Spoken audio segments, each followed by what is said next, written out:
Welcome to our channel JBS technique. JBS technique को आपण मानक स्वागत। अनेक दिन व्यवधान पर आपण मानक पई आमे नहीं आसु एक नुआ सूचना जहाद्वारा आपण माने जानी परिवे जे आपण मानक अंचल रे एबे मुख्यमंत्री एवं माननीय प्रधानमंत्री जो घोषणा करिसेंती 10 लाख नुआ पक्का घर अर्थात पीएम आवास योजना माध्यम रे आपण मानंकु मान्यवर केंद्र सरकार एवं ओडिशा सरकार मिलित प्रयास रे प्रधानमंत्री आवास योजना ग्रामीण अनुसार आपण मानंकु मिलिबो 10 लाख पक्का घर। ओडिशा रे नुआ करी 10 लाख पक्का घर सरकार जोगई दबाकू लक्ष्य रखिचंती। यह देखंतु प्रधानमंत्री आवास योजना रे अनेक गुड़िए जिनस नूतन भाव में परिगणित होगा जाउची एवं एथिरे आपण माने खूब शीघ्र आम ओडिशा रे 10 लाख आवास योजना रे घर पाइबे।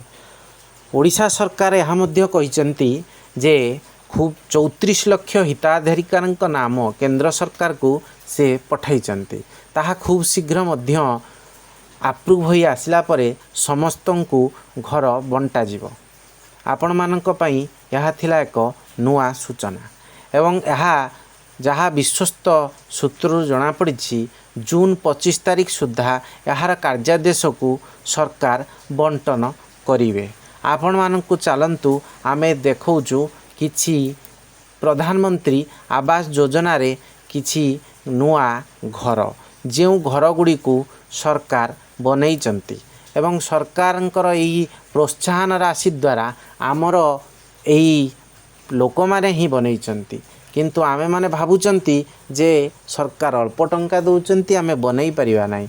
किंतु देखंतु एही आपण मानक सामना रे मुई फोटोटी रखिछि। देखंतु यह होची प्रधानमंत्री आवास योजना आर्थिक वर्ष 2016 17 18 रे यह बनैचंती चकमा रवि कुमार जहाँकि गजपति जिले में केते सुंदर घरटीए से बनैचंती।